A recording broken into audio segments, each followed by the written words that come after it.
Talking all that jazz here today with G.Fields, the Bridges Hip Hop, where we bridge the gap between something and nothing, or something old, or something new, or something rich, or something poor.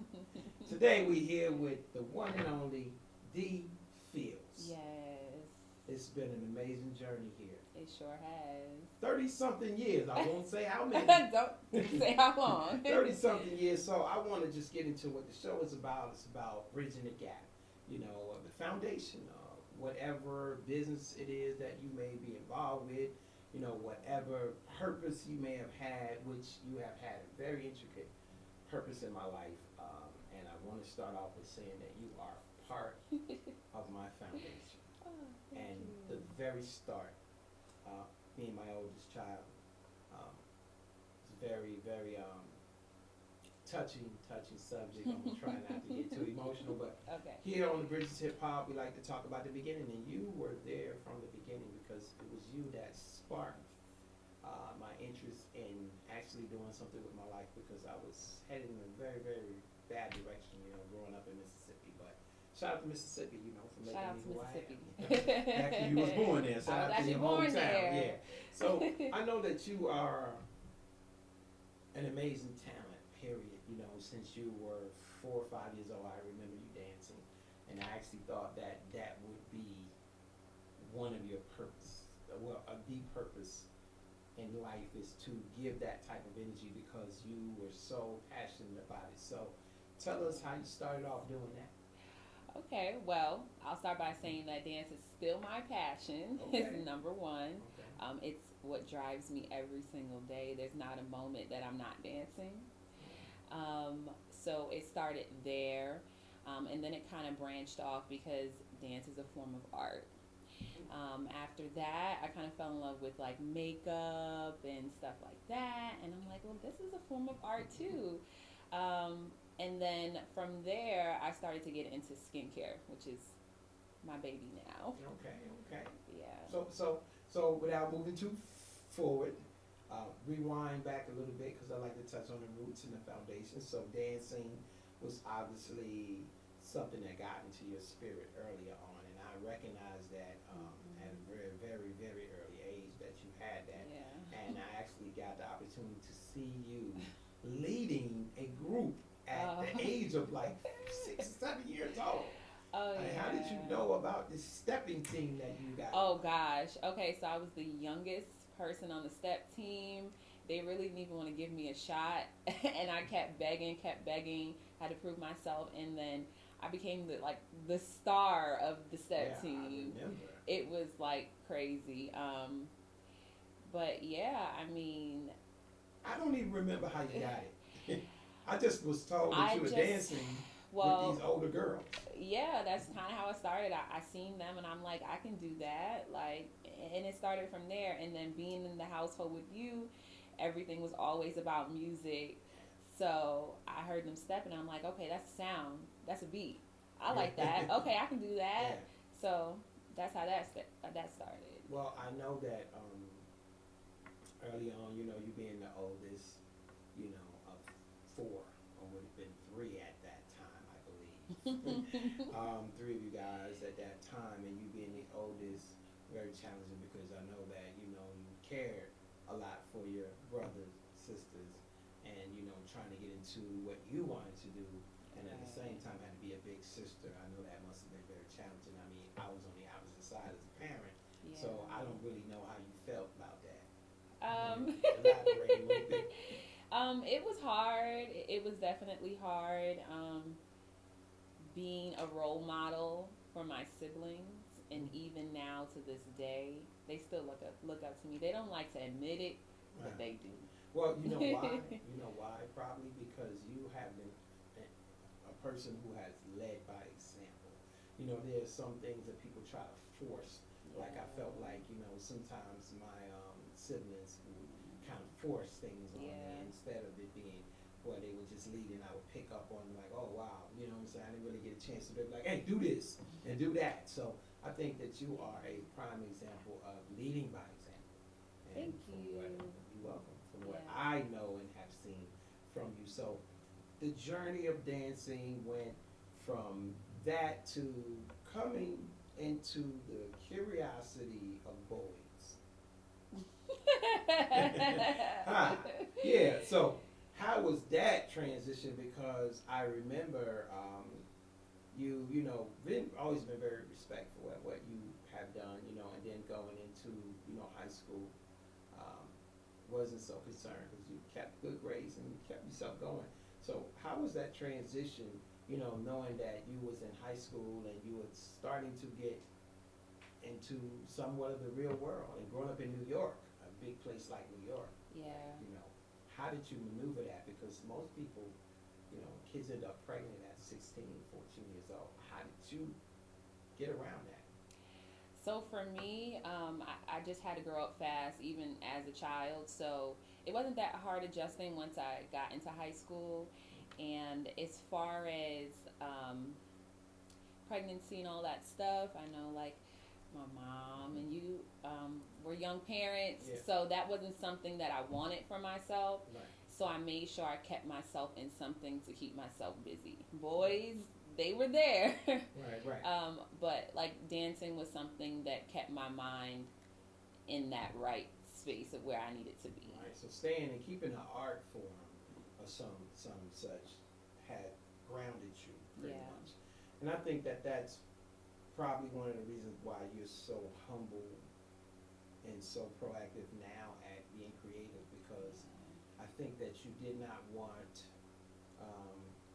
you wanted to be better than your parents, which is the goal. Every parent wants their child to be better than them. So I applaud you for doing that, because again, I'm asking these questions and talking about these things because I was always on the other side as a parent. So you don't get this, know what the Yeah. kids are thinking sometimes, and you have always been very open with me in most situations that I have known, that you have always been able to come to me, and I've always opened that door for you Yeah. to come and discuss things with me, and I've always supported you. Even I didn't know how to dance, but at that time Still I don't, definitely kind of. yeah, it's okay though. But I'm a little pop lock here and there. But I supported you, and to this day I am super proud of you moving forward into the conversation, getting into you making this transition from New York to Atlanta. Tell me what really, really made you make that move. It was a big move. Anyone who's from New York knows it's like once you're there, you kind of feel like you're stuck there. And for a while, I contemplated if I wanted to leave. This is before I actually had my daughter, Michaela. I'm like, okay, maybe one day I'll move. But one day I just said, you know what? If I'm going to do something, I might as well do it now. Like, I'm at that point in my life, as if I don't do it now, I don't see myself doing it. And I think a lot of what was holding me back was New York was all that I knew at that time. So I was afraid of jumping into the unknown and trying something different. But then once I realized everyone was kind of doing the same thing After a couple visits, I was like, you know what, this is the place where I want to be. Atlanta, it's the Mecca. Like, so you started your esthetician journey before you even got here. I did. You did tell me that you were going to school for esthetician, and then it kind of went cold. So tell me what that little cold moment was, because I didn't really get full understanding of why you stopped. So the cold moment, well, I'll start by saying that my journey in aesthetics and the beauty industry started about 9 years ago. So this is before I had my daughter. She's 7, Michaela. Shout out to my granddaughter, Michaela. So shortly after that, I got pregnant, became a mom, and then life happened, taking care of the baby, doing the single mom thing, and that's kind of the area where everything got cold. Okay. And I kind of lost myself a little bit. Okay. So when you say you got cold with it, were you deterring your passion, or still just kind of struggling with what you wanted to do in life at that time? I think definitely struggling with what I wanted to do in life. Okay. So what sparked it back up? The move to Atlanta. The move to Atlanta, the endless opportunities and possibilities here in Atlanta. There's room for everyone to be doing something. I mean, you can be doing the same thing as someone down the street.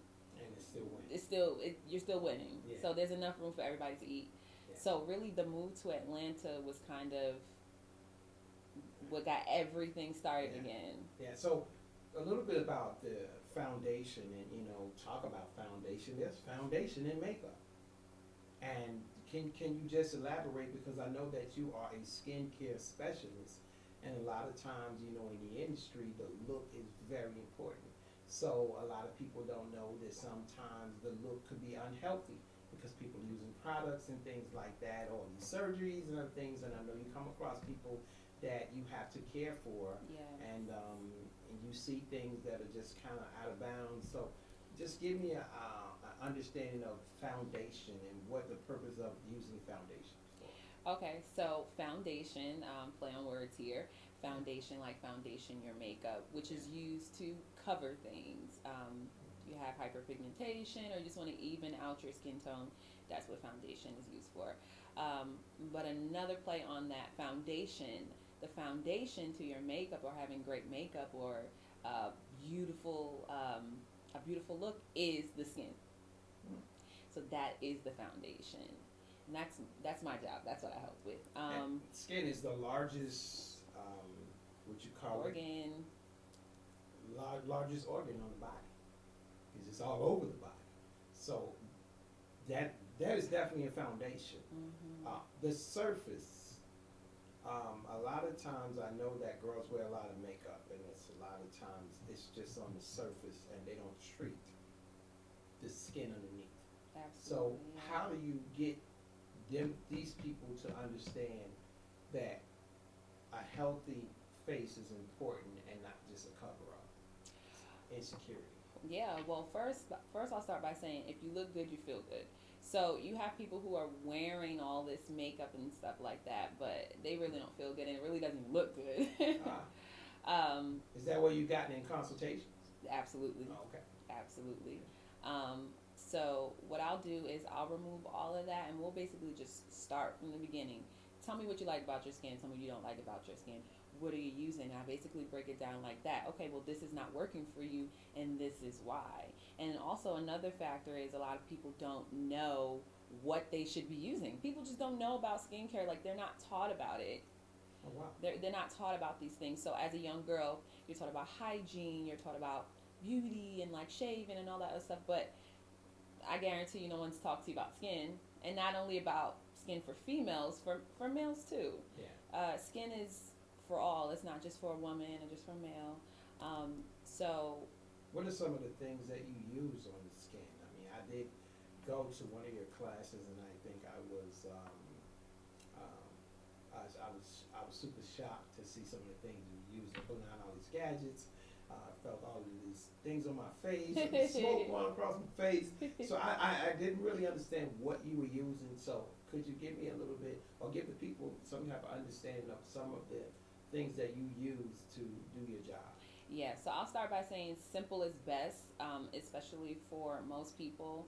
I'm not going to get into the advanced stuff that goes on in the treatment room, because that's what you need to see your local esthetician for. But as far as the basics, you have like your cleansers, what people will call your soap.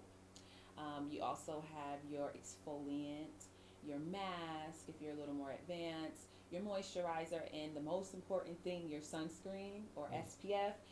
You need that. Everyone needs that, and I'm big on pushing that, especially towards people of color, because we have this myth that we don't need sunscreen because we have it built in. Okay, yeah, no. So what's the difference in nationalities? I mean, as far as makeup and being an esthetician, what have you learned about different people and different skin tones, or is it? Yeah, so there's something called the Fitzpatrick scale, and that just basically breaks it down to how much melanin is present in the skin, and how your skin is going to react to the sun. Is that not the foundation? Yes. So you have like from Fitzpatrick 1 to Fitzpatrick 6. So you and I, we would be like considered a Fitzpatrick 6. Oh, wow. So I learned early on that there was 16 shades of color. There's 8 shades of brown and 8 shades of yellow that make up 16 shades, and all nationalities are a part of the 16 shades, which means that makes it only one race, That's pretty interesting. technically. Wow. Yeah, so I'm a little bit, educated in that. I know how to Okay. drop a couple jewels on your head, because you are exfoliating and, poking the skin and doing all of this stuff. So I mean, Yeah. I think that what you do is very important. And I think I wanted to bring you on this segment so that people understand that there is health concerns in the industry now, and a lot of the internet influencers and these girls are going out getting a lot of surgery, and shout out to anybody who's out there going to do whatever they want to do to their body, but I know that it's a lot of health risks going on, and it's a lot of insecurities with a lot of the females, mainly, even the males. But when someone comes to you and they want to have a consultation about this stuff, do you get into that type of conversation with them? Have you had clients that have just kind of shared with you how they felt? Oh yeah, absolutely. And the name of my company is OWNU Artistry and Skin. And what that is all about is embracing who you are, what makes you unique. In the world of, beauty trends and everything that's changing all the time, people feel the pressure of having to go out and do these things, the surgeries, the fillers, the Botox, all of that stuff. So the Skin Studio is a no judgment zone. So I let that be known at the door. Whatever we talk about in here is about, it's going to stay in here, no judgment. So yeah, that's definitely something that we talk about. Yeah. Self-esteem is huge. Your skin also plays a major role in that. If you're confident with what's going on the outside, you feel good on the inside. Oh wow! Yeah. See how amazing that is to even have that type of understanding of the skin. Being that important, and it could set the mood for somebody. Looking in the mirror could make or break you sometimes. Even if you felt like you were a nice looking person, but you just see this one dot on your face. Or you want to change your nose because you don't like the size of it or something like that. I mean, it's very deep that the look is very important, and I know in this industry, the music industry, not so much in jazz, but hip hop and R&B has gotten to the point where people have to look a certain way, and they not necessarily feel that way or pretend that they feel good just because of what they have been able to do. So with your business, I know it's a no judgment zone, but I know it's a fine line because, as a salesperson, you want to bring in a business, and at your company, is it your job to deter them from getting a facial? Oh no, And no. feel that they may have something that you may feel that maybe you need to talk to a doctor about it? How far is your scope, though, as far as your training, and how far does that take you? So I'm not able to diagnose. So if someone comes in and says I have this, and even though I may know that's what it is because I'm trained to be able to recognize these skin conditions and diseases of the skin, I'm not allowed to diagnose. Okay. I can only refer you out. So if it's something that I see that I know is not within my scope, I'm going to send you to your physician for you to get clearance before you even come back to me. Oh wow. Just for, liability and just protection for you and I both. So, any future plans of dermatology? Yes. I mean, because at that point, you Yes. obviously will be able to diagnose something. Yeah, it's definitely something I've been thinking about lately, going back to school for dermatology. Because, I'm sure that your studies have taught you some things about the cells and things like that on the skin to get underneath that foundation. Yeah. It's a fine line. Being a licensed esthetician is like that level before being a dermatologist. But I will say There's something this. in between it? But I will say this, in a lot of dermatologist offices, they work with the estheticians. So you're not going to see your dermatologist doing facials. Right. They're not going to do that. They're going to be prescribing the medications and all that. But the estheticians are the ones that are really in there, like actually working on the clients and treating these things.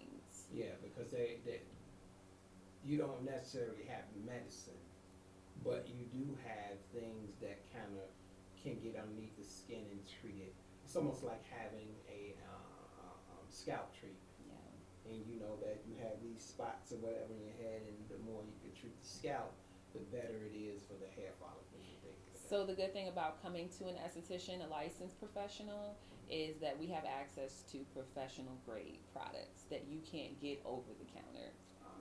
So these ingredients, most of the time they have higher active ingredients. The active ingredients are the ones that are going to do the work. So we're able to provide that to you. Target something specifically for your condition or whatever it is that you're trying to achieve. Wow. So with that being said, that do you make any of your own products? I have. I've made body scrubs. I'm actually still working on my beard line. Oh, okay. Maybe you can make some for sexy grandpa. Yes, over here, I'm still working on my beard line. I've made scrubs. I've made all types of things, and there are a lot of estheticians who are into the holistic approach, so they don't like any chemicals or anything like that. So, Well, my next topic is going to be about energy, and I know that you are super big and huge on energy, which leads me to this next segment that we're going to get into. You know, aromatherapy and things like that. And it all ties into being an esthetician. I mean, is this something that is enhanced? Because I know you've always been like that. So does the esthetician thing enhance your studies of energy and how you're studying the universe and nature and things, and you're connected with your son to so many different levels? yes, it's all combined. You have to think about it. When you're touching someone, you're transferring that energy as well as absorbing that energy. So touch is like super powerful. A lot of people don't even realize that. You can heal people just by touching them, laying a hand on them. So Reiki is something that I incorporate into some of my treatments too. What's it called? Reiki. Reiki. Shout out to Reiki. Reiki. I'm big on meditation, and I like my crystals, and of course my aromatherapy, my scents, and all of that. But yeah, it's just all in one. It ties all into one. You're laying hands on someone. You're transferring that good energy, and the music part of it, the spa music. What makes you choose certain music that you would have in your sessions? I know that there's so many different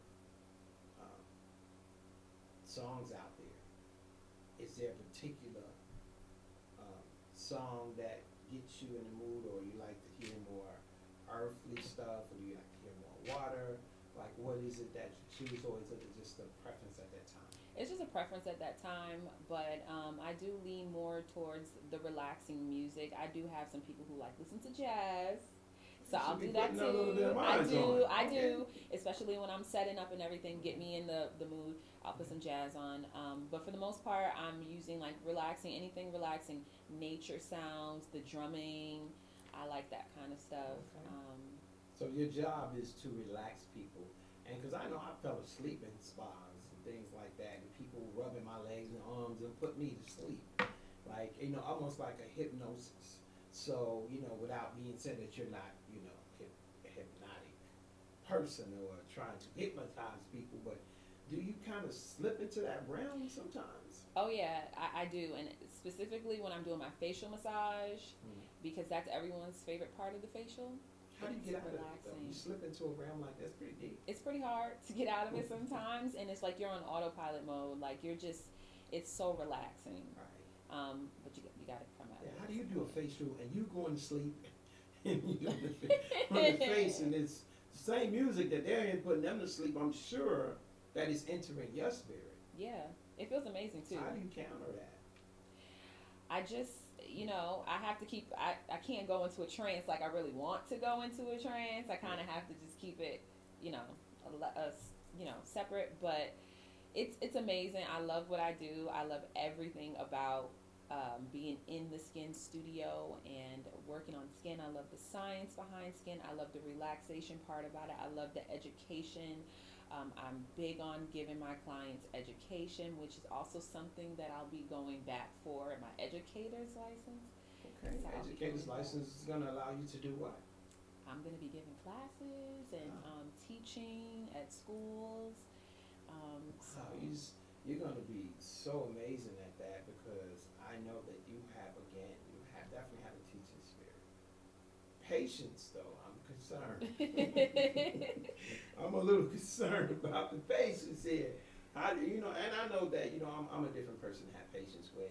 I'm a parent, but you're a parent yourself, and you have to have patience for your daughter.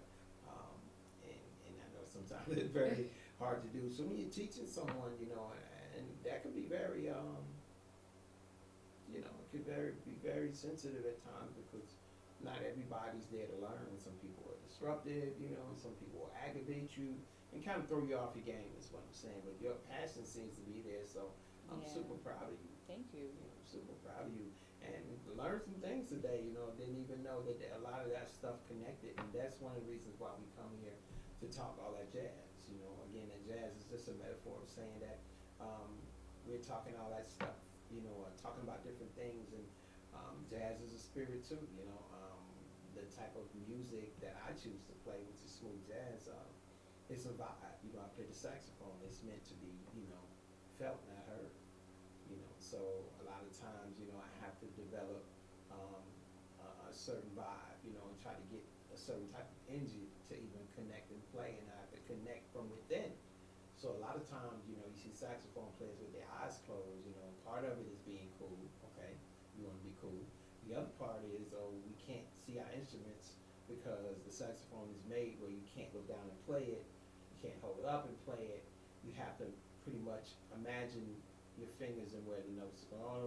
Sort of like being blind, and you playing a Stevie Wonder or Ray Charles, no disrespect, but just trying to get a vibe. And it's a magical instrument because it's the only instrument that's designed to mimic the human voice to a T.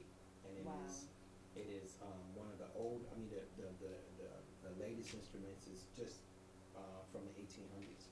So it's one of the last instruments to come out. So that Wow. saxophone was developed to be a voice.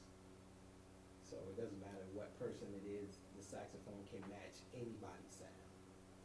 So energy is something I know all too well. So sometimes even when I'm playing, I get in the mode. Sometimes I don't even realize I'm on stage because the energy, you slip into a realm is what I'm saying. Yeah. And sometimes it's hard to get out of it because you get so relaxed, and it's one of those type of things where you have to relax. So, I'm a part of the foundation. You're a part of the foundation. Is there anything that you want people to know about your company? Because I know we didn't really get into the company and what made you actually start the company. Because I know that you had a burning desire to become an esthetician, but starting a business is something different. Yeah, I guess really what I want everyone to know is get into it. Again, I mean, there's so many stereotypes like, oh my gosh, I'm not getting a facial, that's just for women or whatever, but make it part of your self-care regimen. Mm. Like your month, even if you come just once a month, make it a part of your monthly regimen. Or if you want to come every week, that's okay with me too. Wow. But make it part of your self-care regimen. Men, make it part of your grooming regimen or whatever it is that you have for yourself. What were you afraid to go into business? Because I know you didn't really talk to me too much about the business in the beginning. I didn't even know that you had an idea about going into business. I thought maybe you'd get the license and just kind of go work somewhere in the field. But when you came and said, you wanted your own business, I was like, wow, where did that come from? Oh gosh. I've worked my fair share of jobs, and although I've learned so many things from all of those jobs, I just wanted to do my own thing. I just wanted to do my own thing the way that I wanted to do it. Wow. So you started this journey to start your own business, I would say, during COVID. Which very, was very, very interesting moment. Which time, was hard, which was risky. Very risky. But I did it. But you're here. I'm here still. How many years later? I'm here. Two and and a half years. Yeah, I'm here. Yeah. So people are just now starting to really get back out there and feel comfortable with picking up where they left off before COVID came. So that's a plus. Yeah. So, are any of these skills you got rubbing off on Michaela? Because I know that she's a very interesting child. Yes. I mean, you have to see her when she's doing, like, even washing her face in the morning or putting on lotion. She's like, "Mommy, is this how you do it? Like this way, right? Like how when you do a facial." She loves facials. Okay. Her baby facial, she calls it. Okay. And I have like a mommy and me facial and a daddy and me facial, whatever. So you do kids facials? I do. I can do kids facials, kids parties, all of that. But she's definitely picked up on a lot of the things that I'm doing. But also, the most important thing is showing her what it's like to be her own boss. Oh wow. Yeah, she is very outspoken and she has that bossy kind of personality, and I see her even when she's playing with her dolls and stuff. I see her taking control, Yes, very much, very much. delegating things. You do this, you do that, okay, you do this, and I'm gonna do this. Like, she already has that boss spirit. So That's crazy. That's amazing. So I'm assuming that you would have had picked up on the business because I have been having several businesses throughout your life, and to see and know that you wanted to start your own business was just like amazing. It was like caught chill. It's like, really? I mean, here it is. This is the time where you want your child to say, hey, I want to do something for myself, and I'm just glad that I've been able to help support and assist you in everything that you have done thus far with your business. And I get on you all the time about promotions and marketing. yes, you do. How's You that do. stuff coming? It's coming along. With the new year approaching, I have a lot of different things I'm going to be launching and revamping. Oh, Just a total revamp, and wow. it's going to be amazing. I can't give any details. Okay, cool. So makeup is one side of it, Yeah. okay, and then I know that the facials are the other part of it, and you just having so much enthusiasm about what you're doing, and I like the fact that you still have the dancing there, and you're not ruling that out because that is very important to me as well, because I know that was your foundation from the beginning. You always like to dance, so I applaud you on everything and every step that you've made. Moving in the right direction and going in the right direction. So making me super proud, proud dad, and a proud grandpa too. You know what I'm saying? Because she is a very interesting baby. And I know it takes a lot to have her. As a single parent, you're doing an amazing job. You have, I would say, beat the odds in so many different ways, and I can't even say enough, about you, and your experiences. So, is there anything that you want to tell people, about, your journey, or do you want to elaborate on your thoughts about the music industry? Because I know you're a huge music lover. Yes.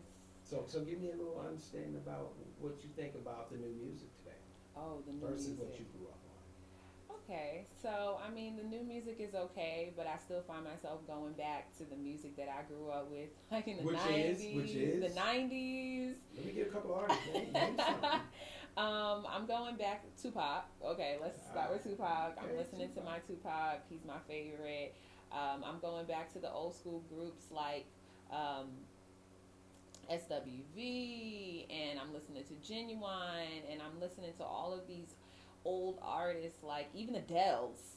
Mm. That's way before I was born. Yeah, like, absolutely. Before I was born, yeah. Yeah, so I mean, like, I still find myself gravitating back towards the older music. I feel like it had substance. Substance. That's an interesting way to look at it. Not to say that music now doesn't have that, but I mean, I can't really relate too much to what's being said in the music now. Yeah, it's like salt, right? You take salt. Salt is a natural resource. It's been around, and then you have so many seasonings that just added all this other stuff, but it's all salt. Yeah. To begin with, so your foundation of music is, I think, is interesting that you like some of the older music, because that's the foundation. And there's nothing wrong with new things, but I just feel like the younger artists have gotten away from the foundation. If you build a house, the foundation is the most important thing on it. Yeah, you can remodel it all day. I think one of these artists, I'm not sure who it was that said it, but they said something about like one of the OGs in the rap game recently about Nas, and I'm like, yeah. he's I was irrelevant. talking about that in my last interview with I'm like, 21 Savage. Yeah, I'm like, how could you say he's irrelevant? It's like you don't like they don't even know. They don't know, they don't respect it, and it's just a shame. What he doesn't realize is 21 Savage is, he's okay for me. I'm not a super huge fan, but definitely don't knock him for being himself. I don't think that he's a lyricist or anything like that. I think Nas is just a little bit above his understanding.